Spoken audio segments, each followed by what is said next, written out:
Nous sommes Go Location. Nous prenons votre talon de bagage au pied de l'avion et nous vous déposons tout de suite où vous voulez, dans les meilleures conditions possibles pour vous donner plus de temps et de liberté.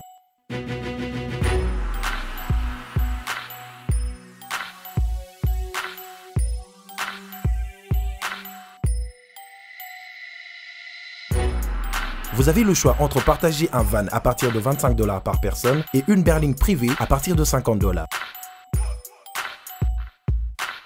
Ce n'est pas tout, nous vous offrons des prix plus avantageux après votre première consommation de nos services partant de l'aéroport. Notre gamme très variée de véhicules vous accompagne dans tous vos événements pour un meilleur séjour à des prix hors concurrence et ce, 7 jours sur 7.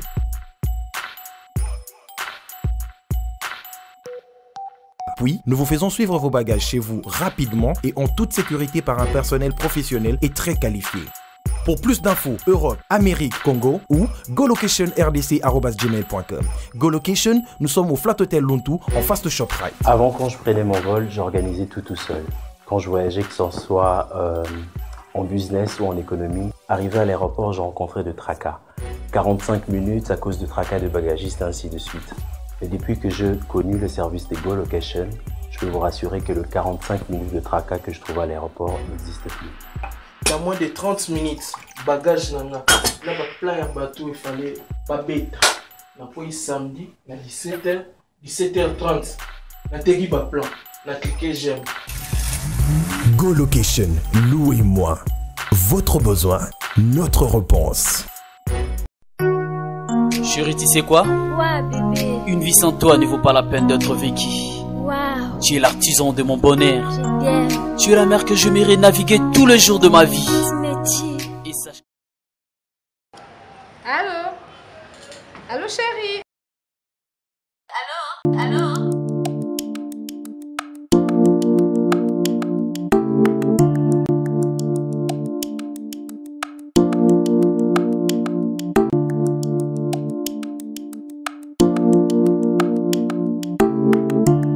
Madame. Allô? S'il vous plaît. Allô? Tu es très belle, madame. Merci. Réponds ta femme au téléphone. Non, madame. Allô? Ce n'est pas ma femme. C'est ma sœur. Ah bon? C'est pas la peine d'être infidèle. Si tu veux que ta femme devienne comme moi, un seul secret. Dulcie Cosmétique. Dulcie quoi? Dulcie Cosmétique. Dulcie Cosmétique, leader de produits 100% naturels. Dulcie crème pour le visage, enrichi au collagène. Pour l'utiliser, il faut appliquer toute la gamme. C'est laver avec le gel de douche et le savon. Après le bain, appliquez la crème dans le corps et surtout dans les parties affectées. Dulcie crème pour le visage, enrichi au collagène. Anti-âge, améliore l'élasticité de la peau, lutte contre le ride et autres effets du vieillissement. Voici les résultats après 2 semaines.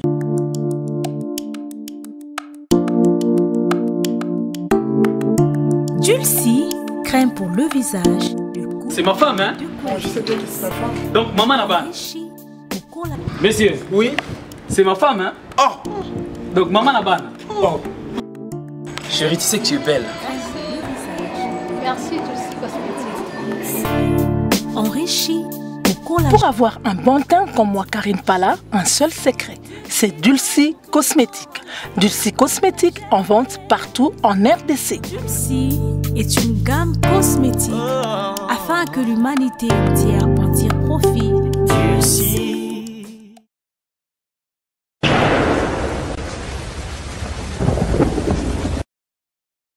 Alain Délé, bonjour.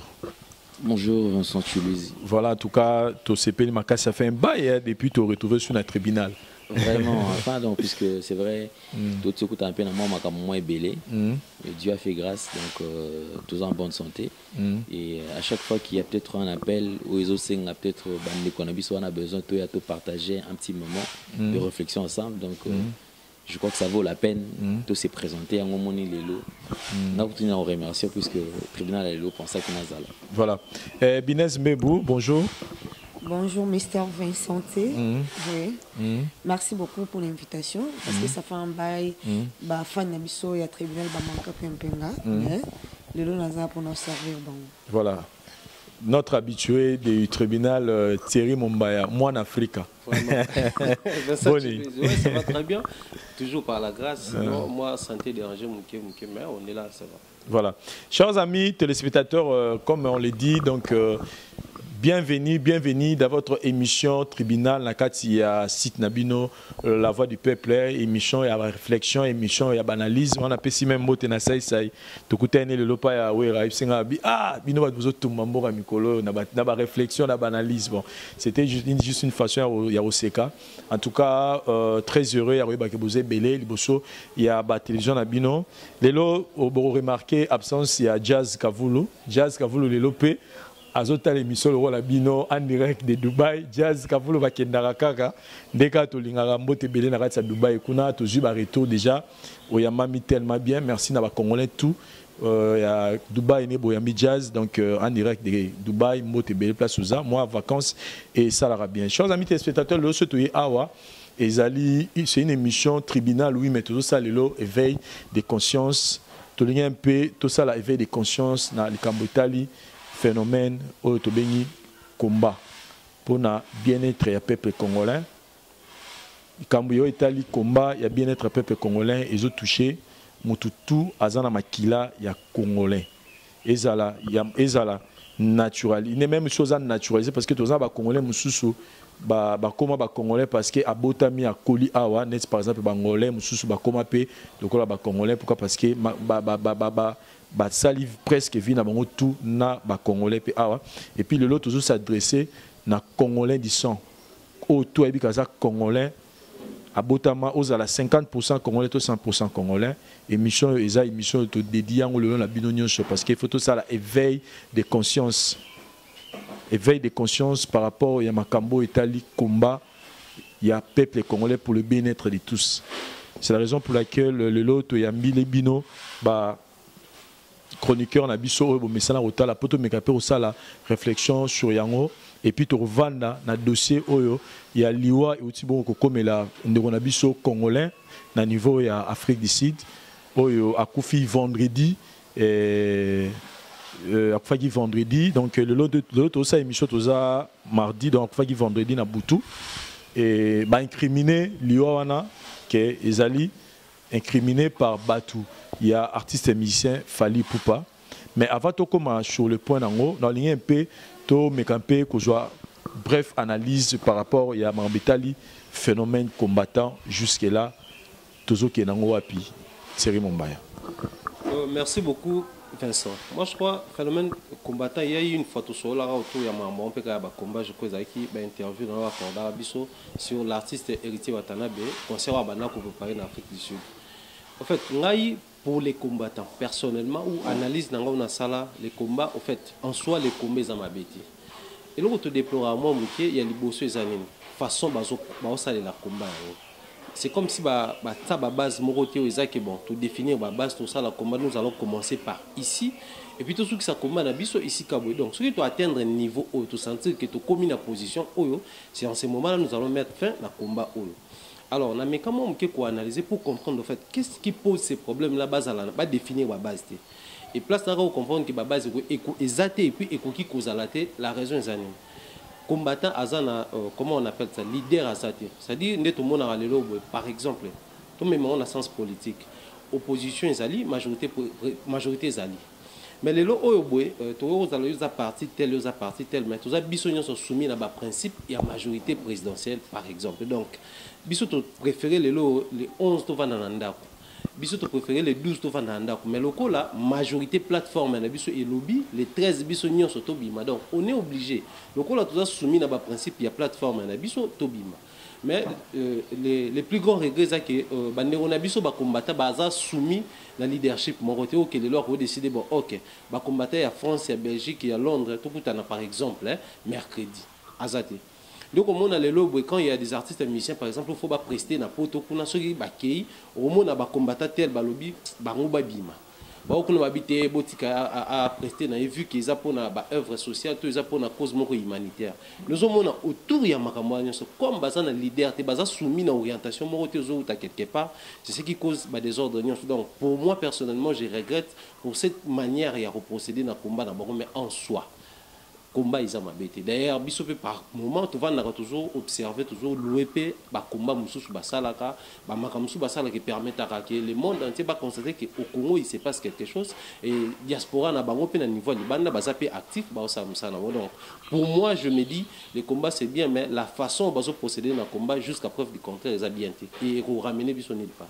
Voilà, Binez Mbembu na la Mbembu. Binez Mbembu. Réflexion à yo par rapport il y a par où c'est ça au cameraman assuré réflexion à yo par rapport il y a toujours on a problème à Libye tout le monde il est là na kati ya Libye bazoteka bande on a biso ba noir et tout le monde qui soulèvement il y a Batu plus précisément biso no so ba noir tout le monde artiste musicien ba sali ba vidéo il y a même des gens dans mon nécessairement le taux qui s'est déplacé et pardon qui a envoyé même avion monko pour récupérer bande on a apesi bango bambongo tout ça tout le monde s'est impliqué et tout le monde ba publication partout pour na bazo teka bande on a biso ba noir et leur est touché Batu et ça parce que eza ba noir né bazo maltraité ba noir yango ba ndona biso ba noir ba telemi biso no so ba noir to telemi pour bazo maltraité ba ndona so ba noir et pas ba libyen mais surtout il y a un phénomène combattant le lot tozo ba souté Binez combat ezali congolais abundisa ndeko na congolais parce que tant tozo mona par exemple vidéo oyo nazo like ozo mona ndeko no congolais azumunduki abimisi alakisi ndeko na congolais munduki na masasi alobi soko yo sala musala na yo oyo epesaka yo lipa epesaka yo kwanga na koboma yo alors que surtout tel qu'on a na Libye et là on peut ba libyen ba otekela bandona biso ba noir ezaka pona passe wana ezo que bandona so ndoni mabateka bango ata po ba ngeno vivre ailleurs combat ezali problème il y a congolais aboma ndeko na congolais to ezali ndeko luka bien-être ya congolais. Bon, neti koluka bien-être à congolais Vincent Chiluze neti phénomène ba combattant neti babima po nanga libre na mona beaucoup plus ba créer ngo po nanga na mona ba créer ngo po na ba musicien né na mona sala analyse nanga selon nga parce que bango ba combattant beaucoup plus ka ba musicien que ba politicien autant soi-disant ba maltraiter mboka bali côté ba Michel Este le so musique na monsieur Koyebi que ça pour na ba combattant non ba musicien ba kenda sous pototé parce que ba production potone on ose la que ba musicien soit propulsé ba zo pe moyen de vivre musicien ba kangama a musique na ça nini et kita ka pona ba combattant sko bango ba ngoma traiter ba musicien sko bato ba otungisa mboka batika bango l'espoir ni eza combattant mo auto bala mo na mokonza mboko oti ayo balé poani so bango combattre mboka bon ayo balé poani pour d'une part alandi pe intérêt pour mokonza asa pouvoir sko alandi poani ba menace musicien pour ani makambo o neti ele kana Libye wana na mona nga ba combattant monter place ba telemi ba sa ba marche ata na ba poto wana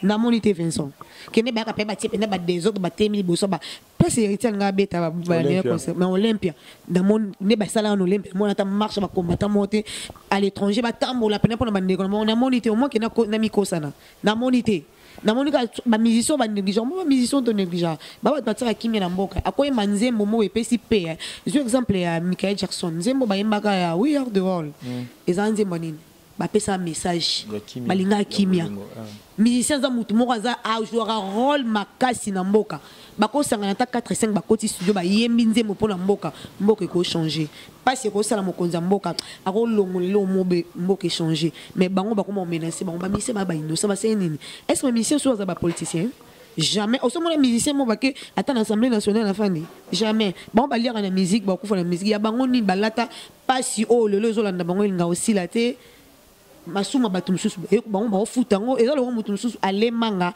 ngaywana musicien mto yoka pona ngelo kwa Vincent na lelaka na oka pasi na mona on dirait ça qui motema mabemo ba combattant ba manifestera on dirait mutum moko combattant mo azaka na rancune na musicien mo ale aya sikoyo kotisa baninga na soto benga na musique boyo na boyo en moko boyo lingo futi so ba nyongo na batunyo so c'est pas ça et là ba c'est les athées ba mekano ko marcher pour na makambo ele kana Libye na monita combattant mo tatelemi na lo bango ta bokechu premier ya bokechu o atelemi la musique ko beta tesko pour na makambo ele kana Libye lobini asali marche ni parce que moi qui ba miteki ki ba yine ba musicien pour rien pour ce que vous avez oza combattant oza libana mboka bon pour ni makambo le kana libio action yo ça et l'hôtel action na bonga action mission que betara ba moya yo ça désordre c'est pas ça voilà ce qui tozo kutu na mbetali libi nga na koloba na soulever moi aspect mo boye ba limbisanga mais moi je pense que biso na biso ba congolais moi hypocrisie comme kokota dans le sens que tozo nga kotola kisa moni tanga zema na mona ki mututu na poto wana kara ba tutu na ba Facebook wana ba publier ah congolais mutu mwinda za mutu ya ko nyokola te mutu mwindu boye mutu mwindu za esclave te boye mais ozo linga c'est-à-dire c'était dans le but sur que mututu aza libre ya rusala oya lingi tant que azana mboka na parce qu'Afrique eza mboka na biso nyo eza continuer na biso donc ils attaquent place sous africain il faut ça la bien mais côté il faut pas empêcher liberté na donc ceux qui bango ba combattants en général bazo telemela ba acte oyo les kana Libye. Moi je pense qu'il fallait d'abord se condamner parce que besoin empêcher besoin mona que besoin empêcher liberté à mutu que mutu comme le roi Niama bako betaye bako saino so balingi acte ba viol tout ça bani bako si mutu le roi Niama besoin mona ngoma be mais ndekono Congolo avani pembe na yo oyo musana ezaka ko yimba ozo empêcher ya sa musana na mais oyo libyen ozo mona ngoma be donc quelque part comme le roi ba acte à hypocrisie na tout ça dans ce mais monsieur Limbisa Vincent ba misu baza ba combattre bele baza na tamso apesa ka mbongo bayemba ete akanga ena na pembeni mutu so ya histoire monsieur tout ene na ye ba même que ba job oyo sanga na biso ko telemela ba boya musique beta na poto na mona nga ngo ezala ngo te po na makambo ke zo souffrir boyo beta tete. On doit comprendre que les lots, tu communes à deux sortes de combattants. Alain Dele, son micro, on comprend les lots que tu communes à deux sortes de combattants par rapport à nous solo c'est qu'il y a des vrais combattants. Oyo, bazo lutter pour Namboka et des faux combattants. Oyo, bazo lutter pour nuire car peuple congolais. Net exemple, un de gros toujours l'accès à Suko Azana Munduki qui s'est dit que Mugolo, artiste et musicien, on a royé Namboka na bango, a roubé Massas. Moi je pense que Kobeta artiste à Massassi et on t'aime aussi ça Nzala na Congo, il y a on t'aime aussi ça courant qui na soutien na Congo, il y a on t'aime bon ça transport, on t'aime bon ça vie sociale, ce qui est là au bêti musicien na Massassi à Kofi. Or au contraire, tout ça tribunal tant que combat mission bon pour ani. Quand il y a lobaki a bomba eko. En fait, il y a lobby Fali. Azo s'attaquer na Fali pour pas. Mais ce qu'on a zo loba en général parce qu'il y a Zara Yemrote Oyo à s'attaquer à Fali. Ça peut peut-être Jibem Piana Munduki. Et ça, tout le monde a Jibem Piana Nengabatu, Menasa, il est même cercueil. Il bosse, il y a ni Babi qui est Mukoloji, Boyo, Beta concert, dans la place au Souké. L'accès que Jibem Piana cercueil. Tout le monde a ni Baba, Bima jour, on a pour empêcher concert, il y a héritier Watanabe. Pour dire que tant que yo, au lobby, yo, combattant, aux après, il y a ko bomanderono congolais ala na kati akufa. Pour ceux qui akufi wana ne yo au gagner combat. Or non, or que coûte nuire parce que mon toit akufa wana azana famille, azana ti papa chéri Jibem Piana on me dit qu'il a plus de 80 employés dans musala na l'entreprise na 80 employés na ce que tout na bazana combien de personnes si mana bango. Donc tu veux nuire ton frère congolais pour battre belé va souffrir. Est-ce que ça c'est un vrai combat? Il y a un azoloa à tout ça le éveil de conscience. Est-ce que vraiment là je m'adresse aux vrais combattants. Ba combattants au baza wana pona koluka mboka na biso qui est bien au bazo lutter pour une vraie cause. Boké ba parce que batu bangi ba bebisa combat na bino. Alain Dele nangana kenena yo par rapport à l'aspect, je remarqué une chose, c'est que ba combattants bazo exister. Mais au Yoka Sango, par exemple, le ministre Nabiso Moroboy, Tomo Konzimo Wamboka, à Kena Poto, à Rokende, à Rozonga na Kimia. Au moment la place combattant Moro Bimana Balabala T pour empêcher. Mais ceux qui sont artistes et musiciens, au moment où ça la baise partout, tout le monde a dit qu'à présent, héritier Watanabe, n'engagez qui bêtis même les chaînes étrangères, le Bela Kiango. Pour nous, ils ont le rôle à comme le rôle à maillot faible na bango, to ils ont peine à binez à l'ubique, ils ont demandé comment musique pour les politiciens au bazo télé mais la bassa à bango le roté. Merci Vincent, je crois quand même que pour ne pas répéter au lobby, na mais un peu qu'avancer. En parlant il y a concept combattant, concept en soi, ils ont état d'esprit. Mais c'est loin de tout ce qu'on est en train de voir aujourd'hui. Il y a certaines personnes qui pensent que à côté les mananzela qu'on ne menacer artistes et musiciens, il y a des combats. Et ça y a un côté éveil patriotique où déjà batoisan en ont besoin et ça où mouton nazo kansate. Les gens sont en train de confondre il y a concept combattant na c'est-à-dire na moté mamabé au règlement des comptes, s'il faut le dire. Mais les lots bande qu'on a vu tant que balobelaka lelo ba combattant mingi bazoko sa batu awa qui sont en train peut-être de courir derrière de marche wana kolba non combattant mais alors en vrai baza ba combattant c'est un club d'amis ou groupe de gens qui se décident peut-être il y a ko déstabiliser un certain groupe ou ba se décider peut-être pour ba nuire mutu moko songolo to pakala. Mais ils n'ont rien à voir dans Makambo concernant Mboka. Qui ne sait pas que la République démocratique de Congo est dans un état chaotique. Nani aebiango te mutunyo surtout aebiango. Mais les combats au Batouazalra, ils ont par rapport d'abord il y a moral il y a mutu. Mutuna mutu que notre pays traverse un moment très difficile et ils en a besoin que mutuna mutu éveille conscience ya mutu et afin que le biso que moni quand même mabe o mais quand peut ko dénoncer yango. Et n'est pas limiter les combats dans makambo ya musique qui n'a rien à voir dans makambo wana. Aujourd'hui, il y a certaines personnes qui bouffent le pouvoir, l'argent du pouvoir. Tango midi pourquoi bana ba poto wana qui n'ont jamais été menacés. Jamais été menacés. Il y a des gens aux hommes d'autres wa politiciens, ba ministres et tout consort, ba matara poto bazo qui ndé régulièrement. Bazo ça la même ba photo tranquillement. Bazala ka menacé les Congo comme na phase moko Congo le Congolais a commis ko traverser montement moko boye ya motema congolais et comme na Congolais comme aigri na niveau moko boye au toujours ba lisusu te ozomona en parlant ya makambo ya Libye c'est vrai les lois tout le monde artiste ba lobby nous sommes de cœur na bande ko na Libye tous a contre bangote to soutenir bien sûr to soutenir bango combien de fois en Mboka na biso il y a eu tremblement de terre à l'est plusieurs personnes ba kufa. Aucun mouvement, tout le monde a attaqué les réseaux sociaux et une année, les lois va changer que non, Bilibi et tout comme ça. C'est-à-dire que les Congolais ont commis mutumoko boye ou comme tu as sentiment liboso. Oublions même le principe na oza priorité. C'est-à-dire mutozo mona oza priorité azotikane yango comme ça là comme ça distraction zo tiango na place. Tout limiter combat na makambo ya musique té. La musique c'est seulement une branche parmi les branches où ça la ils ont véhiculé message mais pas nécessairement que musique yango ndeza na base. Ozomona. Il y a des gens au bazar habilité, au bazar proche du pouvoir, au bazar nakatia so, au bazar qui facilement qu'on change makambo. Mais nous ne limitons pas seulement pas artistes et musiciens qui par exemple en parlant du showcase,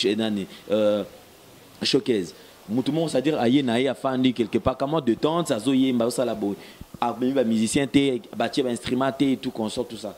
Qui aime ce groupe à bâtiment qui qu'on a té, jour pour jour nous devons éclaircir et puis couper ça ligne mon koboba tu faut balanda tu vas que notre outa qui wapi tozo qui ne wapi aujourd'hui jour pour jour ça fait combien d'années depuis peut-être homme suspension ma musique et salama mais aux hommes on a que non et tu là qu'on changer et locomoter mais au contraire c'est vrai il y a certaines personnes oh bazo souffrir na bango pour rien mais bazo li na bango mbongo wanati parce que Kolobela peut pouvoir en place il y a certains artistes qui n'ont jamais été proches du pouvoir banani ba bien noté batikala koyembe la pouvoir té batikala kokota na action mon côté initié par le pouvoir mais ils font partie du lot c'est pas parce que ba bengi bango ba artiste aux hommes c'est-à-dire qu'il y a certains Congolais baza aigri biso to yebi bango so salama même attend na Afrique du Sud tant oiseau o te marche il n'a jamais été présent tant wa bikutu makambo pena que no lelo pena na mboka na biso koto mangana ezosi mate bato akufi marche ya ke kayu obeta ka garde ke kaga wa ka wa shaki ka wash wa bansa sal bansa wa sécurité sali sécurité mais seulement ce que qui carré loko moko mouvement c'est-à-dire ils a distraction mobo ba bioté musicien mobo baye et aujourd'hui je t'apprends qu'il y a certains combattants qui se disent combattants le faux combattants qui sont aujourd'hui en train de bouffer l'argent derrière un mouvement wana derrière vague wana c'est-à-dire il y a lui qui vient à combattant mais bah comment qu'on s'arranger courir derrière les artistes qui ne sont pas bêta solo là pesa biso autant qui est le contraire il y a lutte au combat bon là ba pesa ngo poison qui sont na RDC ba on a RDCT c'est-à-dire que il se crée au moins réseau moko boyé réseau de malfaiteurs ou besoin ba nuire ba minga c'est-à-dire ba vrai combattant ba fandi kuna bazo na ba otala qu'est-ce qu'il peut faire pour que mboka échange mais bango ba fandi réseau na bango moko qui se disent combattants abeti libende atondi baluki artiste qui a né solo la seko sololité au monde puisque tu es jeune nenge ça la maka toza kuna vidéo moko eza on a combattant moko pour la sécurité on a préféré na kangala munoko il y a cité comme mais il y a même un combattant sur Stoyebi au Penaz a parti ses musiciens Penaz a devant mais tout le monde a la vidéo n'enga zo négocier ba c'est bon pour permettre musiciens moi ça la showcase donc pour montrer que ba mususu comme nango mugani pe na bango donc tozo betara tango na ba vrai combattant au bozo lutter pour na bien-être peuple congolais au bozana pour na congolais ça bien sachez que combat na bino ba faux combattant ba infiltrer ba koti au ba yesiko ba commission cop na bango pour bachara baliara bato ni samabunda mais à l'endele na rolinga total na nos vidéos parce que ce to vani le on doit être sincère c'est que ils a par rapport il y a dossier il y a de Ronabiso il y a Congolais Koufine Afrique du Sud au ba incriminé Fali Poupa que y netant ya gina ba maître naye moronde a Chubaki maître wana Melinde ya Pichu Falanga voilà o Koufine Pichu Falanga donc maître la Chubaki maître Pichu Falanga Mbeli yango akufaki sur place dans le peu tout là nana nous ba propos il y a bateau bazaki sur place parce que muto atambusi message wana c'est un combat c'est un faux combattant faut on appelle utiliser ba kombango c'est un faux combattant qui cherche à nuire son frère congolais parce que croyant qu'il est là pour soutenir les Congolais, il est là pour nuire les Congolais. C'est faux combattant. Attends aussi un message dans les réseaux sociaux que il fallait mutabomi ici mettre wana. Mais moi j'aimerais que tous les bateaux basaki sur place. Au baby makamunenge les cas tout en explication na bango. Tout en appel explication il y a producteur oyo a ben ça qui fallait bon pas producteur mais colobois de nuit a ben ça qui fallait. Alors ça la showcase et puis on souligne bien que Ezaki ba concerté. Ezaki showcase. C'était je précise c'était même à l'occasion ouverture, il y a boîte Nayasika. Voilà, donc tout l'anda bango et puis tout se retrouver pour tout parce que ça l'analyse par rapport à Makambolika qui joue. Merci.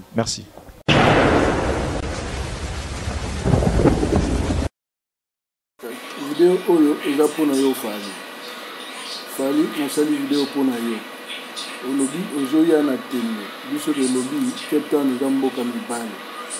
Alors ce que kanisi ke ozonga mon cher okokufa nde ozoya nde komitika na liwa tokolia yo nde alors nalinga nayebisa yo soki okanisi ke oyo eza joue te eza na mbuma yango oyo tala yango bien eza mbuma yango wana ezomonana eza mbuma yango wana okolia nde mbuma okokende zero okokufa bakoboma yo eza mbuma yango oyo monani mpenza na miso nalakisi yo lisusu alors misusu ezali eza ebele soki okanisi ozoyila maseki okokufa nde nalakisi yo yango wana nazoyisi yango merci Falanga na Golbert baza ba friend bayebani depuis kala soki Golbert abomi Falanga eza na rapport na makambo ya Fali te eloko eza wana Fali aye na makambo na ye Fali makambo azosala eza na Blobek mutu wana akufi na kubana na porte Fali azalaki na kubana te Fali azalaki na Falanga te Fali azalaki na mutu te donc eza bêtise tokola tozaka na Cape Town botika kosalir réputation ya batu na makambo buzoba parce que kubana ezaka na ba caméra oya molaki Fali ba checker footage ya kubana ba checker batala soki Fali azalaki wana donc eza nonsense tokola to bato maele tozaka biso nyonso awa na 15 ans na Afrique du Sud donc toza na respect ya batu to bebisela bato ba réputation te Fali azala makambo na ye aye kosala oyo eza na rapport même pas na makambu ya bato ba bomani pona makambo na bango ya babulo donc toza na respect so Falanga kufi eza pona ba bêtise ya ba congolais entre congolais ba jealousy ya ba buzoba biso so dona mawa mettre Falanga parce que aza muta so la bien donc to respecter each other c'est ça nga junior amis mukna loba enfin chers compatriotes bandeko nanga ba Capetonienne bon dimanche na bino nano biso tozawa premièrement na lingana pesa mes condoléances na famille ya vieux na biso akufaki na Cuba na lobby Pichu famille biologique maman bana na vraiment toza na bino awa toza pour éclaircir eloko moko pour na ba rumeur ozoleka na Cape Town ça veut dire nga naza manager ya 40 club makambo wana elekaki na 40 club te to na Bleach Bar na Blueback te elekaki na Cubana ça veut dire babanta mibale incompréhension bachubani bambeli bakufi biso tozalaki na 40 ti 4h30 nga nakangaki ba porte na 4h30 batu bake c'était en paix batu balinga ba mixer ba problème na bango ezala bande kona biso mususu autre boya bango te bazolo bake no ezalaki foti ezalaki yo producteur to fali to wana ya mambo lokuta nga nazala ba footage ya place nanga ba video na rotinda soki bolingi eloko ezalaki na place na biso te ezalaki na Kibana. Donc entre un Congolais on doit être sérieux. Biso to fongoli ba place na biso ezalaki marketing showcase fali a représenter place pour placer mata a fongola la place ezalaki place na biso ouverture officielle ba va changer en comme concert comme nini place on a bino mo boyebi bunene ya pledge concert et ko beta ma place on a té surtout na ba niveau ya ba Mobutu jamais bino boyebi yango bien. Donc ba me ma bino mo pandité boke gauche droite té ezalaki concert ezalaki showcase mais pona mawa et comme li biso lelo vieux Moucha yemo mkolo place a décidé à canceller showcase wana. Ça veut dire lelo showcase ezate biso tout nyonso na matanga. Après kokunda toko solo là. Donc c'est ça. Je vous remercie beaucoup de la confusion pour toute information vous contacter biso wana ba numéro na biso. Je vous remercie. Bon dimanche. Kaya kumonanga yoso kaya musha nga butura bimse kifali pour la ouverture ya bar nanga na Debo na numéro 5 Marine Drive to canceller concert showcase wana po ya ndeko lobby tozwaki sangwa mawa ndeko moko ya biso ya Congolais babomaki pa ya bandi babadai ko bunda na bango wana babomiye pour la makambo wana tobandi kostobomi concert showcase wana et vous allez ressusciter. Vous allez reporter jour pour confirmer le embrassement. En tout cas, ma camarade la kaki pembeni na bisote, il kaki na kubana babando ko kundra bango bako. Bisoto kangaki 5h, ba nanga mishimi bare to ngaki 5h, eloko malonga zate ba kamera ezawana, makambo wana eza musika na biso. Bazo batu ba komi ko profiter pour na lingaki bali lingaki abeta lelo et komi coïncidence wana komi ke kaya azana muto makambwana na toyebi makambwana te biso to toyeki sango na tongo kaka ndeti batu nyonso biso yo toza sepia wa ekase biso et force biso pour la respect ya Congolais ndeko na biso akufi to canceller showcase wana to eza canceller to beta te bali akobeta te. La liste na bino yango yo bako sa bino te bandeko yango yo ba liste ba kombo na bango bozwa bomoni lelo maître o wana zala na Kibana babomi tozalaki na semaine passée ngai moko topesi enveloppe topesa rabatu tuna Camerounais wana topesa rabino lelo balobi ezakaya e ya mabeya tolingana na ebike ezaka mpepe banda be ya ba combattant mususu bayebi. Et à combattre mususu pe ba ignora, c'est pas un problème. On est tous congolais, n'oubliez pas ça. Biso na bino to la guerre jamais. Bino boyebi, c'est pourquoi bo sala boye. Boyebi ke to koki ata ko tia na taba mbelite. Oyo ya buzo batozio en Afrique du Sud. Au Congo on n'est pas des calminibal. Congo to bundaka makofi na makofi to bundaka ba mbelite boyebi. Veka ya amta communauté, ba buzo ba na bino nyonso esi le lawa. Boza na ba preuve na bino ba combattant boya ko mbongo. Je vous remercie. Vidéo oyo eza pona yo fali mosali vidéo pona yo olobi ozoya na tembe biso de lobi captain eza mboka mibale alors soki okanisi ke okozonga moshe okokufa nde ozoya nde komitika na liwa tokolia yo nde alors nalinga nayebisa yo soki okanisi ke oyo eza joue te eza na mbuma yango oyo tala yango bien eza mbuma yango wana ezomonana eza mbuma yango wana okolia nde mbuma okokende zero okokufa bakoboma yo eza mbuma yango oyo emonani mpenza na miso nalakisi yo lisusu alors misusu ezali eza ebele soki okanisi ozoyila maseki okokufa nde nalakisi yo yango wana nazongisi yango merci.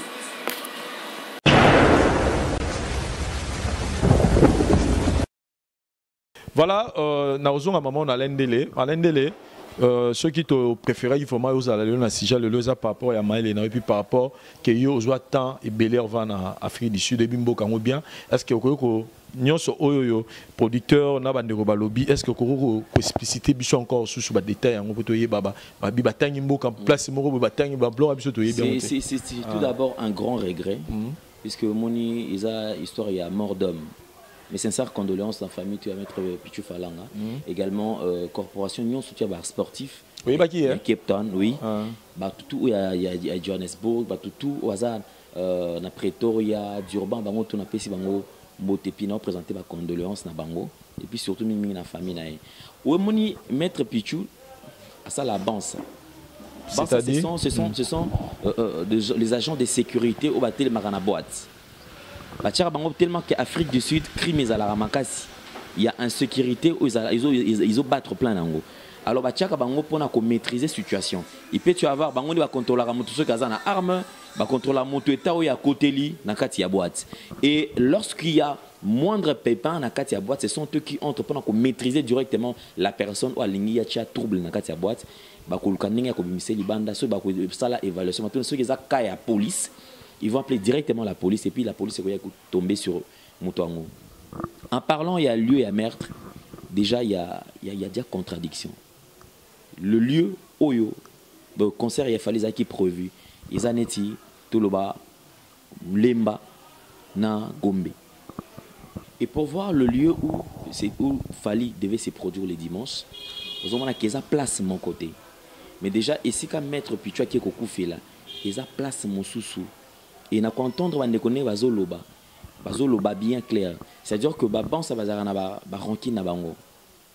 S'il faut peut-être ouvrir une parenthèse, peut-être on a dû travailler quelque part dans boîte mort quelconque, ou peut-être ça ne marchait pas et ça là qui est au longwa qui est non ça la côté mususu aux monde. C'est-à-dire que dans tout ça, ils a un règlement de compte. Et Congolais ana mutima moko mabe communauté congolaise, personne ne va me contredire. Communauté congolaise se trouvant partout à travers le monde. Les Congolais ne veulent pas voir l'autre évoluer. Les Congolais ne veulent pas voir l'autre abimisa mutu. Il faut y bakaka nini asalabo akobenda ye. Alors c'est vraiment déplorable pour notre comportement puisque tout comme on a ti mutake ko akoma ti na niveau ya liwa. Mais ce qui est dommage que peut-être ko latisa liwa ya mutu et pas mutu mususu ou peut-être qui n'avait rien à voir na makamba. Eza makamba choqueuse. Ceux qui peut-être morts d'homme peut-être ceux qui n'attendent il y a concert tout en sécurité il y a artiste et que on pouvait dire peut-être l'artiste mais pas seulement parce que l'artiste est dans la Cape Town et que Moutakufi et artiste. Les Congolais doivent arrêter avec ce genre de choses. Afrique du Sud ils ont monde ils ont beaucoup ils ont la criminalité ils ont makasi oh bah chaque jour il y a des gens qui meurent du jour au jour et puis maramba mbeli ou tu bana ko mbeli ils ont culture ya congolais.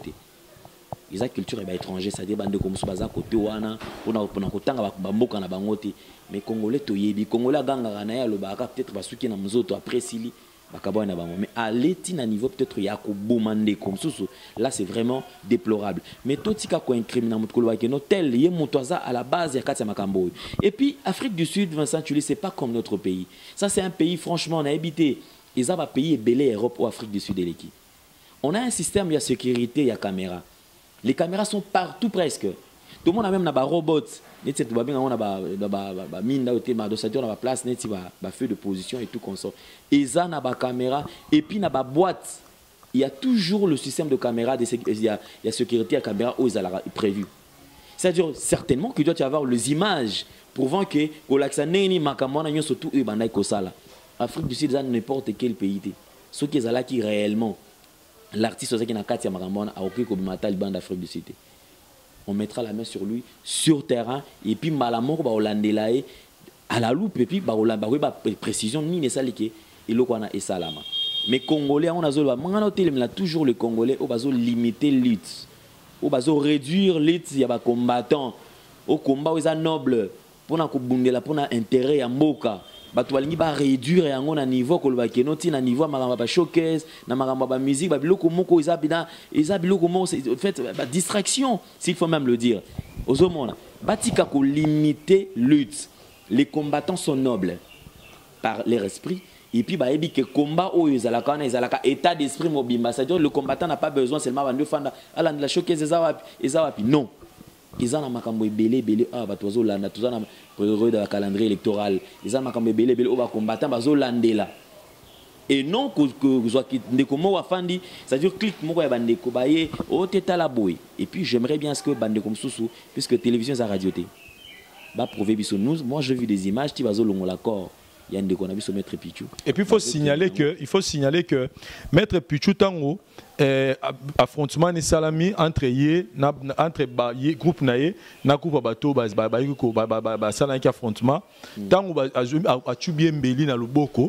parce que mbeli na zo en fait nga protéger camerounais a protéger ce que camerounais ça dit ndekone congolais au pas à mère ami naé parce que muto a tubagi maître Pichou mbeli et ça congolais et puis mère ami ya congolais ya maître Pichou tango tuba et puis na da tuba maître Pichou te a besoin nga tuba camerounais au bazaki na bango et maître Pichou tant à protéger qui Cameroun na mbeli et juillet na loboko donc tant que ça mi bongo ba sunolié ba congolais au bazo ba bango baza ba to comprendre baza ba faux combattants parce qu'il y a des vrais combattants au loba ba faux combattants wana bato bazaki na wana ba tous les congolais bazaki wana ba kimi ba sundule wana na hémorragie donc ceux qui ba loro taki au même moment ba même que l'hôpital mais maître Pichou nga kufate donc faut souligner que nos frères congolais oyoyo bazo lutter soi-disant bazo lutter pour na mboka frère na bango congolais akoyaki na mabele pour batubie mbeli bakimi et tant bakimi et tant oye akufi na hémorragie la personne ba monique il faut batombola comme na ye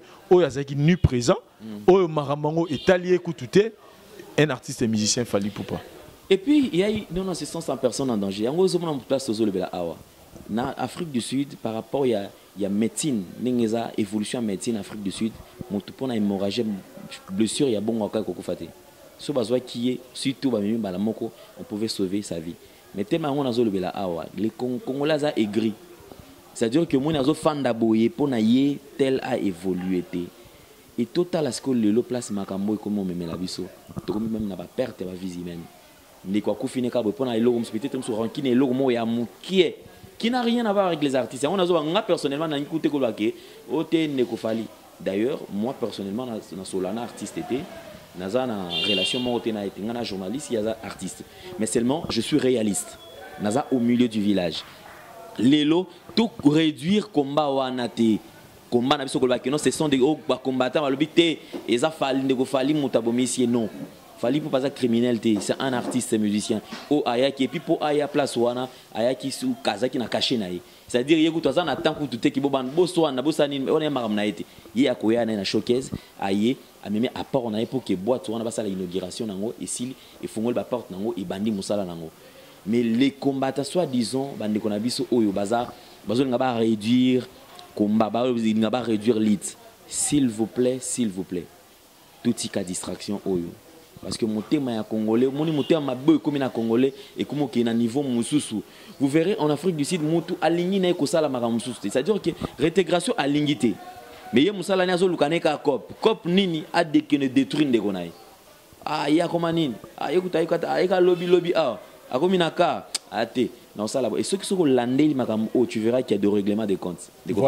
Voilà, Binez Mebou, surtout qui audio ya frère oyo atambusaki li solo makasi, na été sur pour audio qui audio ngo. Azolo babi Fally Ipupa azalaki na Kinshasa. Alors que tu dis que pour Fally Ipupa autaki France. Donc explication est déjà sur la nango bien na tu vas voir qu'il y a beaucoup des détails où ils correspondent à Marambo Yazoloba qu'il fallait qu'il apporte tout ça et lokoyo ngalanga ki omeka pour lobela lelo na etali mutema mabe ya bandeko na biso avec artiste et musicien et à l'occurrence on est en train de parler de l'artiste et musicien Fally Ipupa oyo lelo zomona ke mutu baluka ba salir kaka babandé nano parce qu'aza yemoroté on le dit on peut un exemple parce qu'il y a des cas toujours traité les lots ah bakangé na Lyon ah kutu bakangé na Lyon parce que makamnaye boy ko comme ba combattant abomisa bateau tout ça aza na cacho et du coup on retrouve l'artiste et musicien en Afrique du Sud batika la ta okanga été arrivant en Afrique du Sud mutanga mutakufu do tozane sina tolo ba tozana kasa fallait represter dimanche na Lemba mais mutakufu vendredi na Gombe balobi fallait mutabomi c'est pour na showcase na motema mabe wana ya ba congolais. Vincent to songo no mo ke tango lobi ke fali mutabomisi mutono sko batona babundaki pona sujet ya fali abeta te to babundaki pona sujet ya fali babundaki makamu na bango ba konta rendre na bango et là tika fali po fali azaki na mboka fala prester na mboka ngo donc pona bango ndenge ba combattant ba télémela la musique donc c'est que ba yiko télémela fali yango fali atini ba yango mettre fali mo atubaki muto na mbeli donc une histoire montée à toute pièce parce que bato bazaki présent to landi ba on ba tu démentir on neti grand frère nanga so na koloba o azoloba ke so fali atie makolia na sanini na bomaye au monde la justice déjà so na bige Vincent so na zu nga na salo mabobi ke bakokanga pona sina bomio l'état za la bongo kanga yo parce que so neti abomi fali ozwanini pota fali nga kufisko epa kufani kaka. On se comprend. Ce qui est là, des collections congolais na kufaki, et ça pour nous sauver bon moi, il y a m'ingane mususu. Camerounais pesusu. Oui, azane congolais mais azak Camerounais, quoi azak noir le cola yé, alinga aider, ko protéger via m'inga ywa sel nini, a kufi. Mais tant que quoi y on a abandonné ba le côté qui était pour nous. Pour médecine, bon ça quand même évolué à l'endélé. Oui, évolué ba ngaba memaye, ba memi ba traiter m'inga na bango biki. Parce que tant on mon est tant mutana kufina bato ba sali bongo balima so ko ba problème ba la tsaneti musicien au juste ba musicien ba sali neti nini pour so comme ko menacer ba tutina ba showcase c'est que musique on venait kufina soka parce que showcase Vincent et ça on concert ba vrai combattant faut souligner qu'il y a vrai combattant parce que ah biso ko to s'adresser na ba vrai combattant tout ça ba on peut éveil de conscience ba vrai combattant que boké ba combat na bino ba infiltrer ba koti ba congolais mité mama beo bazara na pour nuire frère na congolais ba koti na makamno pour ba salir musiba salir lit na bino alors il faut ça la très attention parce que ba combattant ba septa showcase pour showcase ça concert et ça musique na boîte colonze ba ji micro ba ni robina na public na donc ce n'est pas un concert ce que ezaki mabe mais fallait abandi showcase na ye wapi na France héritier watana bomo héritier ko sa soirée ne mo ba soirée ba ça ici aya betarana Ferregola la coste ba misi ba ça ba showcase dans les calmes parce que eza concerté ce que place au route combat et banda ya solo ba lobi que showcase wana eza makambo surtout boinde concert oui mais ce que dans quel esprit n'Afrique du Sud et puis dans quel esprit n'Afrique du Sud bah faut combattant faut pas empêcher et puis faut souligner le mot Alendele on m'a appris que même Maître Pichou n'a jamais été un combattant déjà Neza Batoizo le Bawana moi personnellement je pour Albert Zagi combattant bah mais on apprend qu'Atika aux années jamais combattant en Afrique du Sud c'est quel système en fait pour na batu donc mutunyo surtout où ils ont faire partir il y a communauté congolaise waza libanda aza combattant OK ozomona c'est-à-dire eza ilo bato tia na mutu c'est-à-dire mutunyo surtout aloko azaka na fouille aza l'étranger c'est qui aza combattant alors que on azoloba awa lorsqu'il y a rencontre au ba organisaka pona makambo ya mboka ces gens-là n'ont jamais été présents et puis ba mettre ndé bazawana basala na bango cop na bango à part cop na bango bansa partout eza na événement tu sais peut-être pour la sécurité ba ko plus caché na bango ba kele basala na bango rien à voir na makambo ba combattant donc ils avaient au moment monté à toute pièce peut-être mutalinga azwaka kala Binez na ngibeno vanda au sala éveil de conscience na ba congolais pour makambo ya ki combattant oyo et comme on sous combattant comme qui mutema mabe et veno ba congolais ngapo na ngana komona ngeza cop na nini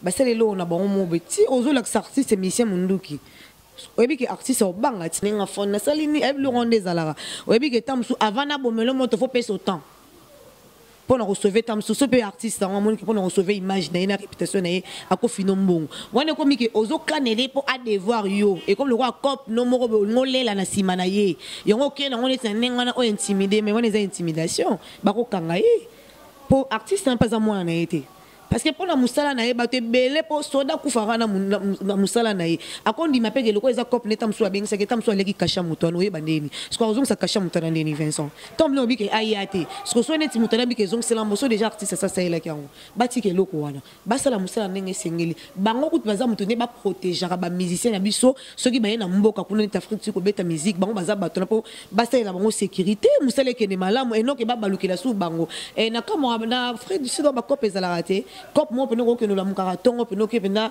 ba benga ngoni job bino benga ngoni kuna lendele job bon be bimo ke luki mo lipa na yo ke wona ba distraction te Vincent o luka vino mukoni voilà et o luka vino mukoni voilà parce que ce biso non l'Afrique c'est OK il faut qu'on aller de la vendre trop qu'on faut comprendre mais biso ba congolais biso bazo ke bebsa ba mboka bat donc OK na mboka ba tu fais ça comme le combattant au lieu aussi un peu maramoke non comme ko luka ko menacer ka artiste musicien ko luka makamdi pas ba fin c'est biso autant ba yo ko ke wana za bana c'est zaïrois po benga biso ka ba zaïrois na mboka libanda to ba congolais c'était wana zaïrois maman fin ici ba tu so mo ba ndeko na biso musu ba ozala kuna bando tomber ba victime moko boye ke lokwa za ka congolais so za zaïrois ba ndeko na ba osa ba désordre ba ozala ba kse ba makamsu te alors eloko connaît malamu te so mo liko zo ko na mboka mupayate zonga mboka yango luka kop ba kop aize belé e ko peso même mongo ko leka na mboka mupay. Voilà. Comme je le disais au début de cette émission, que Isa l'autre de ça éveil des consciences dans les Congolais nyonso.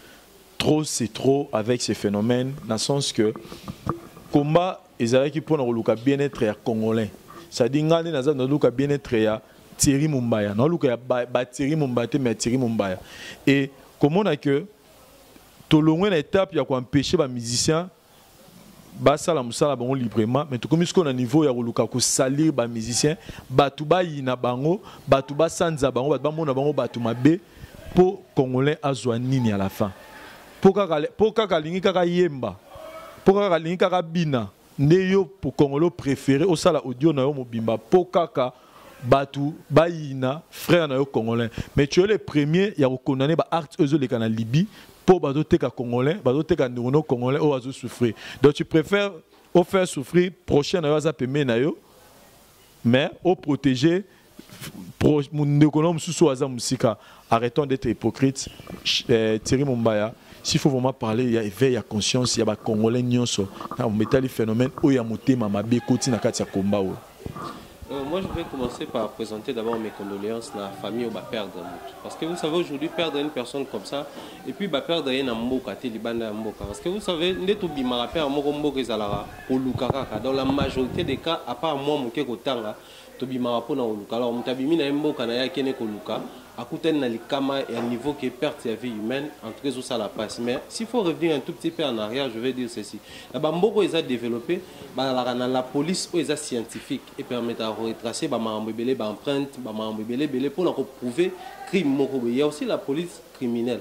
Au bas spécialisé dans la bamakamboana et crime et tout là. Afrique du Sud, les pays développés, au bas na caméra belé à l'Inde de la Oucho loba. Ça prouve à suffisance que bas la possibilité on a pour la crime et puis yeba nani à commettre. Donc sur ce point là, chapeau balimba les artistes fallait pour moi je crois qu'ils ont noir sur blanc muté mama be ça na comme muso to robenga ngote o eza peut-être ba hésita qui eza peut-être à l'occasion est arrivé na été eza moté mama be o eza que congolais ont développé jour au jour à monisiko que le moment est arrivé tout pratiquer mais si faut na loba moi je vais beaucoup plus m'adresser à ba combattants o bozala ka bovandi bozo sentir que biso penda toza ba combattants biso penda tozo sala combat ngo comme il le faut. Mais qu'est-ce que vous faites pendant que juste pour salir les combats où ils sont nobles, les combats où ils ont besoin de temps, les combats où ils ont besoin de stratégie. Moi, je vais revenir en arrière. Les combattants permettaient à un moment, parce qu'ils ont des fallait besoin de devant. Et chaque domaine, ils ont un bateau, pour défendre le domaine. Tous ceux qui ont il y a eu des combattants, tout le monde a vidéo sur Internet. Jour ni vino se positionner qui était tout tel parce que ba combattant peut par moment ba combo ebana qui tout tel tout le monde qui clique na bino en tout cas ils en a combat na bisoté bon ça la réalité combien de fois tout le monde a que non ba combattant musu ba permettre ba musu ba telemeli quand est-ce que vous se positionner bo ba que par moment faut peut-être vendre to ba que nani aza combattant ou aza na koto ou aza pour la politique tout le monde ba to a préférence en opposition à se positionner que ngana za na nga na opposition muto pe kana opposition musu aza ba te biso to za opposition radicale biso to opposition boy ça dit faut se positionner papa maman mozo sala mozo salir ndebino et aujourd'hui il y a perte de vie humaine et salami ya congolais et les lots muto nga kufi pour la monter à malamu na protéger muninga na moto donc ngelo na loba plus c'est ça na ba combattant les lots oyo bokansa pour eza fali pour pendant ça qui va bolati chapeau et prochainement ceux qui ça na ba règlement des comptes tous en monter à mabe mutu musu okufa Afrique du Sud, tout le monde a la xénophobie, tout le monde a la haine, les Congolais, les Salama. Et ça, quand on a combat dans le bisoté, tout le monde a bien, mais partout où vous allez, la communauté. Tout le monde est là au moins bon salami. Sauvons l'image de notre pays parce que les lots photo la diaspora des représentants à place basali. Les lots quand on dit les Congolais ont déjà au Afrique du Sud africain au Bani, on a déjà les Congolais ils ont cette facilité là au Boma. Donc si photo Boma les Congolais tout ça est la caca les Congolais wana. Alors pour ces cas on sait maintenant les Congolais résidant en Afrique du Sud. De vrais Congolais. Les Congolais vraiment résidant en Afrique du Sud, les devant la situation. On a connu récemment à Cameroun, les Afrique du Sud, qui vraiment ma casse vana. Et comme un neni, tu vas dire boye, Nathalie a il nga cop moro boye, faut nater ka barin, faut nater ka ba foie, faut nater ka ba poumon ya mutu. Alors, la nationalité c'est belenga Congolais en Afrique du Sud na bengi business na ye, en tout ya kala na parler foya. Aye to vandi to lié na drogué. Soit lali na zuye na ki otike kuna. Basali ba checker ba moni ke poumon eza bien ba reine eza bien tout ça ba sombi yango ça dit na teki ndeko nanga congolais to belela ba congolais ka fallait ba de défense pour la selo quoi ça dit ba makambo belo to ko bunda po nango mais toujours ba que ça makambo quand est-ce que ba respecter combat auto ça là pendant que les mêmes combattants entre guillemets les mêmes combattants entre bango salité zamaka en tout cas ba combattants ngana olo ba bino si seulement si les combats ils sont nobles si vous êtes conscient na combat au bosalaka il est grand temps. Il y a commencé d'abord par sauver les combats. Sauver les combats et après vous allez combattre pour les Congo. Donc arrêtez par moment les combats comme nous désordonné. Des fois Quand on va Vincent, bango ba combat on ya rapport na musicien so likamo ba musicien ba telemelo makasi. Likamo momba oto ba roté ka ba rien ba ninga na mo ba sela on marche kuna. Ba salate on dirait bon ennemi na bango ezala ba musicien ba to mususu te. Makambo roté ka ba rien momba oto ba poni ba sela on marche te ba telemelango. Balukisa bato ante poani bango sozaka likamba ba musicien ngane ba telemeli yango nyongo ni ba musicien ba defa bango ba ko futa et si la raté tilelo. Donc je vais dire vraiment là bas combattant il est grand temps sauvons d'abord ces combats. Si vous avez combat tout dans la conscience et l'auto ça tout sauver yango. Et ça important c'est bien bon il y a pour empêcher la manifestation publique parce que par moment il disait que tout empêcher concert parce que tu dis que pendant que bato bina le monde entier va comprendre que Congo là ça est bien. Alors yango toujours empêcher wana. OK. Mais toujours le bas quelque chose qui les a permis concerne les a permis bango baza banani pour ba interdire et loko moko ba permettre lo mususu pendant que structure to constitution to loi moko permettre mutu to ya ko beta concerne autant que à respecter ba assurance ba mambo belé et puis parlons na mambo ba assurance ce que ça vraiment mutu na pour finir concert il a fallu to pe na showcase il a fallu faut toujours to ba que la production ils en place na contrée ça il faut ko assurer artiste faut ko assurer bato ba ko ya wana faut ko assurer espace wana et ça ba pe ça périphérique ba que non par exemple 100 mètres liés à concert, ceux qui désordre ça ils ont concerné producteurs. Mais ceux qui sont au-delà par exemple à 100 mètres, on est à Maramoussous. La nuit on a assurance c'est ça. Ceux qui pendent ça wana que la famille est bête ça m'a remonté maté que moi on a biso kufi pour na fali. Parce que mboka wana les mboka ya ba désordre te loka ba mboka msuto yebto tanga kombo. Les mboka quand même na politique et fandi, les mboka quand même police et fandi, les mboka Maramoussous et fandi. S'il faut assurer concert tout le monde a mikandé donc côté wana chapeau boyobola ça ba artiste. La KO ça fallait pour en tout cas les choix Bassalon Mabé. Voilà. Bassalon Mabé, s'il vous plaît, Bassalon Mabé, il faut tout confirmer tout, tout rassurer que nous personnellement on a eu le temps non seulement de se contenter dans la vidéo de l'activité mais tout bien basé sur place, les bazar.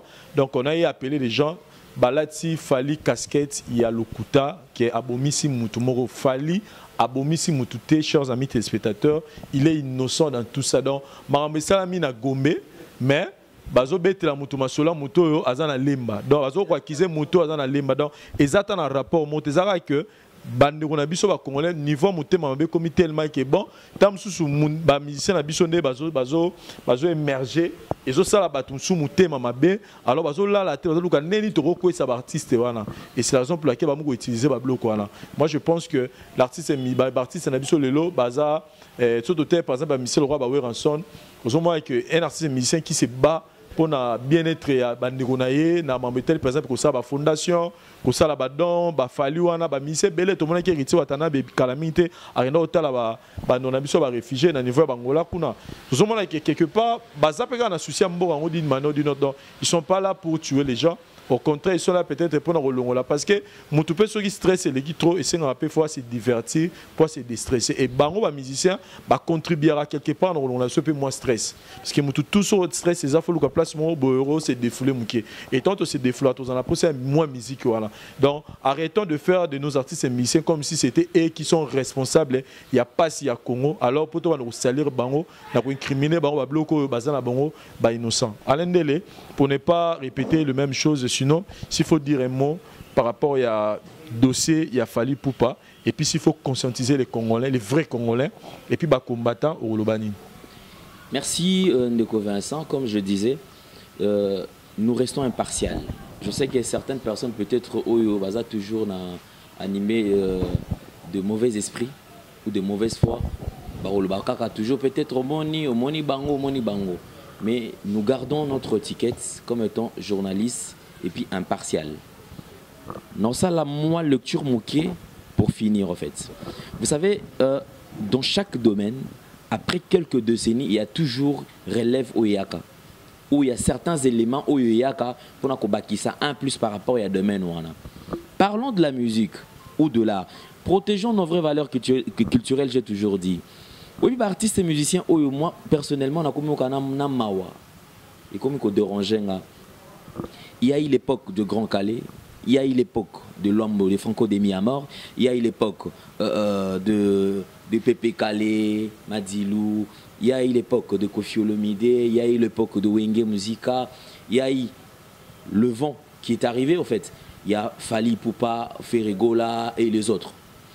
Mais on peut remarquer qu'il y a chaque époque, il y a époque il y a battu un groupe de personnes, mais il y a battu à époque. C'est-à-dire au moment qu'il y a deux,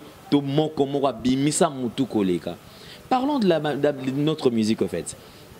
Les lots tozo lukato et tout fait tout ma valeur culturelle na biso oyo. Tout ba keno quelque part culture na biso pe na musika tozo limité yango tozo boma yango. Bravo à l'artiste Fali Poupa pour la première fois peut-être na sala yango. Les lots en parlant en termes de production. Fali Poupa je pense que c'est le numéro 1, le premier en termes de production. Ezala na espace awa, ezala na libanda ya mboka. Fali Poupa est tout le temps en mouvement. Cela veut dire que Fali est en train de vendre notre culture à l'étranger.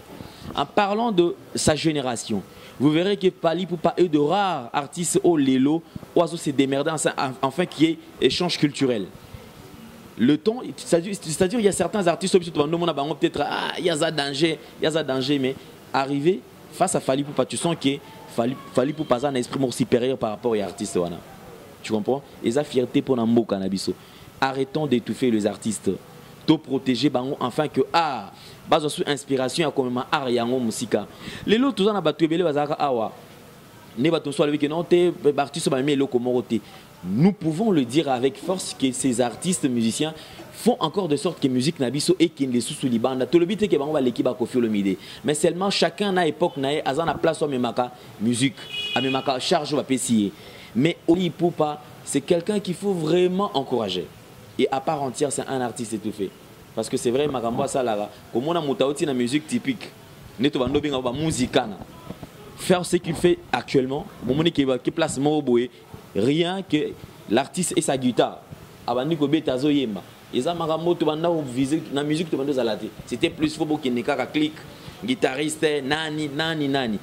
Mais à part entière, c'est un artiste qui se bat et regardez, fil de temps, il y a artiste. Vous verrez qu'il y a évolution. Fali Poupa de 1998, c'est 2000. C'est pas Fali Poupa d'aujourd'hui. Aujourd'hui, c'est un artiste qui se tient devant multitude d'abattus. Afin il s'exprime sans crainte, sans froid, azawana. Et puis vous sentez qu'il y a ça là, échange, il y a culture, sans problème en fait. Alors tout y cas, étouffé bango. Il y a eu un vent qui est venu, Koffi. Mais Koffi Olomide jusqu'à aujourd'hui, malgré que tous combattre Batouana, Bawe Ranson, Baji bien piana. Mais aujourd'hui, qu'on se dise la vérité. Faites mon côté dans la communauté congolaise de Konga, je pèse mes mots. Au Baroba, qu'il y a un artiste qui a joué Koleka, Koffi Olomide. Parce que Moutoko, ça la même sondage. Et Koffi Olomide peut prendre au moins une grande partie à soirée. Il est mort depuis Bandago Betaï. Et puis Moutazo Lembate. Ces gens d'artistes sont des gens qu'il faut applaudir. Il ne faut pas seulement tous se limiter ou tous à la baser plus sur leurs défauts. mais faisons de sorte que leurs défauts ils ont la petite qualité pour tout linga bango. Pour façon to komi ko komisa bango moté to komi komisa bango mabe, ça dit to inisa bango kaka. Ah balinga été, balinga kaka. Mais même aujourd'hui, même ta fallu ce que to ini par exemple, to ba ini. Je ne pense pas qu'il fallait penser à la sous course pose la sous lipa. Pour longa mamba lipa, mamba mutu kama manda je crois kala. Aux hommes ces artistes bango nyo sotan ba ko fana na bango pe. Mais par rapport il y a valeur culturelle, par rapport il y a mboka na biso, musique na biso, place les autres kende. Ceux qui tout le monde le fallait à Béli, toi tu paralysie, il faut tout les là. Ton neko frère, ton neko héritier, ton neko, le roi de la forêt, ton jibin piano. Il faut tout les là. Mais aujourd'hui de sa génération, Fally Ipupa, il est en train d'exceller. Fally Ipupa c'est quelqu'un qui est en train de voir très très très loin. Et les lois ont toujours bango lelo, mutawa aibaka yakala, na lelo, par moment qu'il y a deux personnes différentes. Bravo par rapport à l'artiste, mais protégeons nos vraies valeurs culturelles. Chers Congolais, ou la diaspora, chers combattants, le combattant en vrai, non, le combattant, puis non, il combattant, ça a sa responsabilité. Ouais, mais non, dans un devoir patriotique, ils ont exigé que boye. Ça dit combattant, il m'a raté jour à conseil. Combattant, on a été. Combattant, un matoloté. Combattant, un zalaté. Et non le combattant qui limite, lit au yokolwake, non, on va se faire au mot et bien Mickey. Non, le vrai combattant. Soyons sensibles aux cris de détresse. Et puis, dès tous aboyer, tous se prendre en charge. Il est temps, tout la moukanenge et negomomba tout le bas. Pourquoi est-ce que tu as salir lit et puis tu as te croiser pe mabo? Quelque part, tu peux perdre même la valeur na biso tous à la ranango. Même sur le plan international, le bamona que ba combattant ba mo misaminduki ba armée ba do bané ba bomba. Est-ce que vraiment ils ont un message? Ça sont des faux combattants. Ils n'ont même pas le droit à cause arme, on n'a pas que nos bêta sur moto. Ce sont des criminels. Voilà. Tu vois, ils ont bande de criminels montés en toutes pièces. Peut-être qu'ils vont monter là où on a bango et qui est simbité. Bah le bimba la mort ah toko la qui ça est. Mais ça on a le bapou marambo peut-être de mots testé mais yozo qui en Afrique du Sud au marambo. Moi je veux le dire. Na Betama en Afrique du Sud, na présentation, il y a événement Mozart en Afrique du Sud au moment où on a tika la colère pour pouvoir remplacer. Aux hommes, et ça m'a manqué moko okuti photo tika. Ça dit monter maman bego le roi jeune eh ya oliambon tika to betaille. Oh ça que loko zo sangi ça africain. Donc vrai combattant tous à la sensible. Makambo zo le kabo to tika ngote puisque il comme déjà ko coûter ba vie humaine ba to ba komi ko kufa. Le quoi va komi ko kufa. Ba zo kombo biso ba combattant. Ba la ta ke biso ne to sala makambo na to telemela ngo. Et puis to komi na quelques mois des élections congolais to telema to lamuka. Voilà. Merci Alain Dele pour une très très belle réflexion. Binez Mbembout remis dans la émission Abisso. Un mot par rapport à dossier Union Sololi, il y a le phénomène combattant et puis il y a l'artiste musicien Fally Ipupa. Et il y a le showcase et puis quelques dédicaces quand Nengezala. Voilà, le pénal dédicace c'est parce que les camotes au sol les a le mois ils a passé parce que les banga penza yo bika babora kaka na matanga babora tena matanga ne neti papa président de Nisingambani vraiment abora ma émission eh koulate pardon Vincent koulate voilà on a rôle bakana bande bonso ba combattant ba vrai combattant autour benga batele manano. Ba sensibilisation fait salama ay ba pena yo za combattant mo yo o combattant sur ni yo ça la sur ni sensibilisation salama parce que ba vrai na ba faux ba osanga na place mo ba yeba na ezate ko za la combattre ça ma bête Vincent ezala ma na o telemi penza ozo bundela penza oui ozo bundela penza mais cause na yo ezala juste cause na yo exagiste même devant Dieu ezamalamu que ozo bunelo mo cause mo besoin mayuya pour ko lingo nuire muto salir mutu et malamu te alors on le appelle ba vrai combattant sensibilisation pene salama boyebe la ba vrai na ba faux et puis l'artiste c'est musicien Fally Ipupa non pese ka ba courage parce que succès nyo soto era non kana bitumba succès donc autant ozo mata bitumba pezo ya tant ozo mata ba pe ba ko finga ba ko salir au sala su aux ans le ko sala te parce que au comme les gens ba niveau mon likolo alimbisa ba bande ko na abo mamoto bikara tam su sala ki on peut par rapport à ba citation ba mo ke Fally be moi 10 francs surtout sali moi boye moi mukero ya et sauver pe biso mais asolara na bango dans les calmes et les calmes toujours bien et mes condoléances c'est plus attristé la famille et autour bon ça maître Pichou hein famille maître Pichou donc je suis de cœur avec vous et grand merci au président Donis Ngambani aussitôt promis aussitôt réalisé quand c'est quoi promettre quand c'est quoi PC merci à Julie Kitima la maman de Prince Aurine Ngambani bon séjour à Martin Bokanga au thème il y a Carmel Fortance et puis il y a mon chéri Prince Tombono les sols là, depuis Grenoble. Merci. Thierry Mumbaya. Ouais, dans Tozung il a eu la première. Vraiment. Un mot par rapport à un mot par rapport à la conscientisation, éveil de conscience, et puis quelques dédicaces quand on est là. On va vraiment conscientiser tout. Moi je vais m'adresser aux combattants. Bandeko ba combattant. Combat où bandi kala. Ils ont besoin de mais à ce qui concerne les artistes et musiciens, pour empêcher les concerts, et où mettre na poto et où mettre na pays belé, voire même influence sur nos côté na pays sur l'Afrique.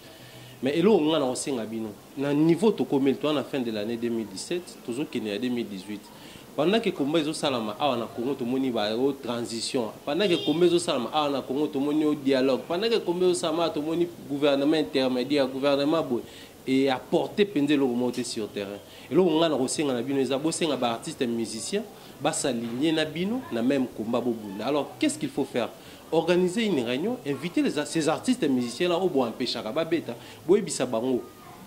Tu dois respecter ma ramtolo baki bo betité. Alors, tu sais que bino bo sala boy. Ba artiste na pe wa sabino na niveau na bango ni ba ko sala je crois et ko faire avancer na moi pas morotomi ba. En tout cas jusque là bozo convaincre sur ngati na combat parce que beaucoup mi musika na bato bozo combattre. Donc c'est un peu ça on a rôle ba mais na fali poupa na roye bisaye parce que na minute au conseil le disait fali poupa za moi likolo par rapport ya bandeko mususu. Bandeko nyonso ba likolo mais za moi likolo makasi. Yebisa ba ndeko na musu ba artiste musicien na ba langage na bino bolo banaka o ba comprendre bien wana ke yo nzeta mobesu aba mo kosela ba tu boy ba okufa ba ngo ba nzeta o kauka ba okosela ba ngo ba 10 personnes mata ki ba kufi na kombo na bango yo lo weza na mutu mo nzeta mobesu prévenir baninga na yo et prenez des mesures de sécurité pour et assurer bino prochainement ba salité à boye ko la binoté parce que bato baninga bino faut boye baké baza ba compréhension différente musu so comprendre que na exemple mo lokuta musu so comprendre té et rosenga oleka olo alors il est grand temps bo sauver pe image na bino moko nous sommes fiers de toi tout ka ko ba ngoto zaninde ko na biso artiste congolais oyo zo ça la différence di banda quoi depuis normal ba aigri le roi ba combattre ya faux va combattre. Donc merci beaucoup à Vincent Chilus pour l'invitation parce qu'ils ont vraiment un sujet délicat. Les gens besoin de talaga on a TV na raté na CPDT. Comme on va combattre et déranger ma classe. Donc ça donne plaisir. Merci dans l'intervention bandeko. Je sens vraiment que fallait tout le belon boy c'est important. Salutations na tout balandi biso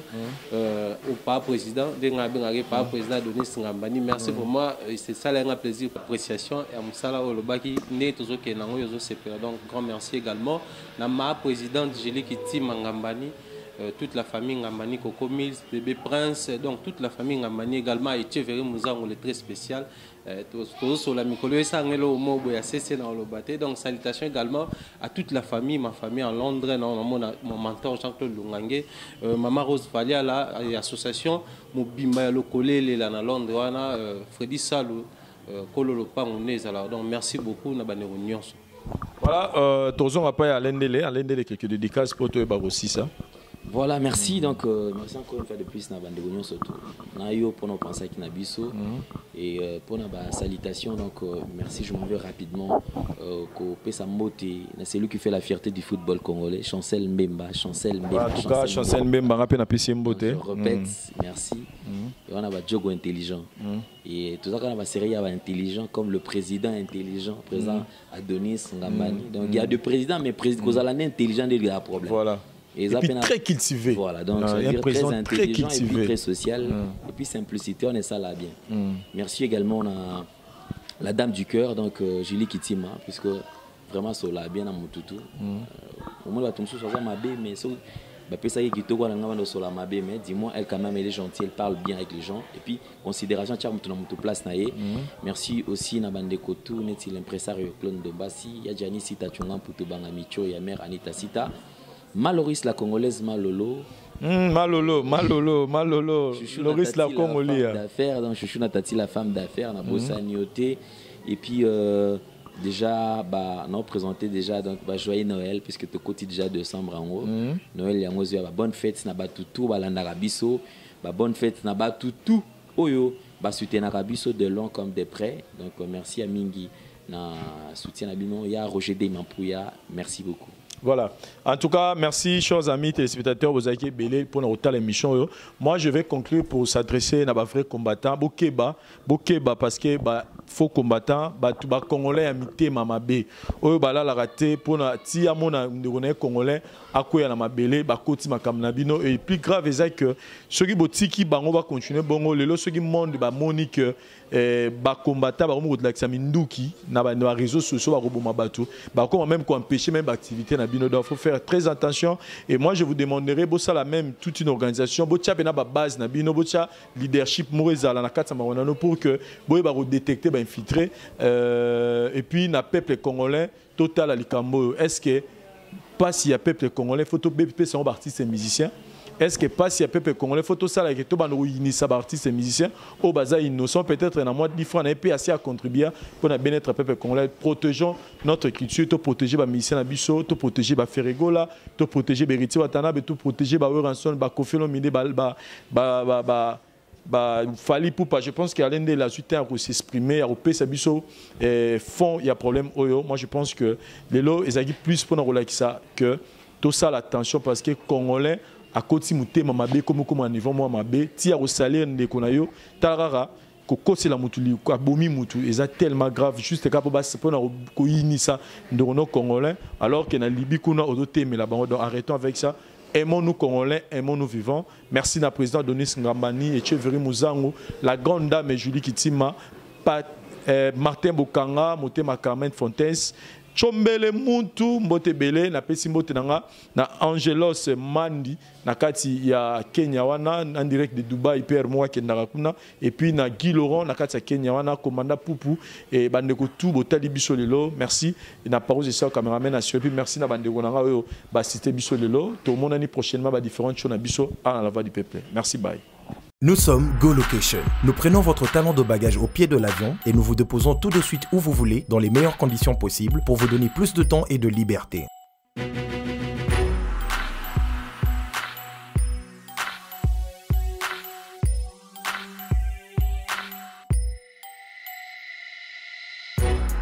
Vous avez le choix entre partager un van à partir de $25 par personne et une berline privée à partir de $50. Ce n'est pas tout. Nous vous offrons des prix plus avantageux après votre première consommation de nos services partant de l'aéroport. Notre gamme très variée de véhicules vous accompagne dans tous vos événements pour un meilleur séjour à des prix hors concurrence et ce, 7 jours sur 7.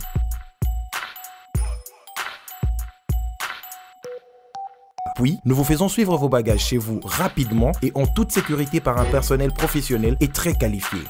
Pour plus d'infos, Europe, Amérique, Congo ou golocation@rdc@gmail.com. GoLocation, nous sommes au Flat Hotel Luntu en face de ShopRite. Avant, quand je prenais mon vol, j'organisais tout seul. Quand je voyageais, que ce soit en business ou en économie, arrivé à l'aéroport, je rencontrais de tracas. 45 minutes à cause de tracas de bagagistes, ainsi de suite. Et depuis que j'ai connu le service de GoLocation, je peux vous rassurer que le 45 minutes de tracas que je trouvais à l'aéroport n'existe plus. Dans moins de 30 minutes, bagage nanga, là plein de bateau, il fallait pas bête. Na poi samedi, na 17h30, na tegi ba plan, na cliquer j'aime. GoLocation, louez-moi. Votre besoin, notre réponse. Chérie, tu sais quoi? Ouais, bébé. Une vie sans toi ne vaut pas la peine d'être vécue. Wow. Tu es l'artisan de mon bonheur. Je t'aime. Tu es la mer que je m'irai naviguer tous les jours de ma vie. Et sache... Allô? Allô, chérie? Allô? Allô?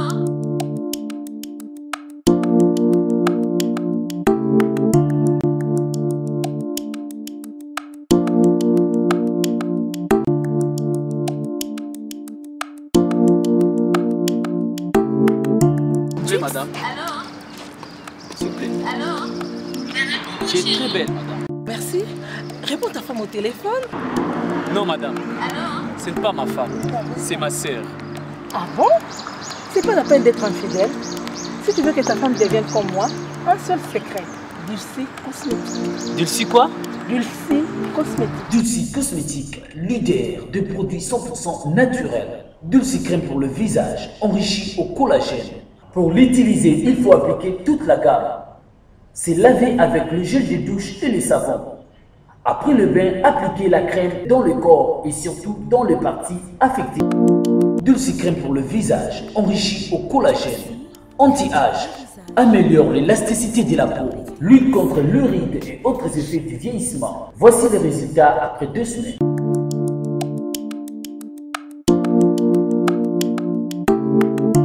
Dulcie, crème pour le visage. C'est ma femme, hein? Je sais bien que c'est ta femme. Donc, maman là-bas.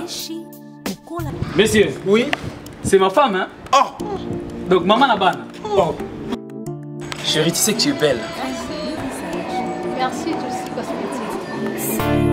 Enrichi. Pour avoir un bon teint comme moi, Karine Pala, un seul secret, c'est Dulcie Cosmétique. Dulcie Cosmétique en vente partout en RDC. Dulcie est une gamme cosmétique afin que l'humanité entière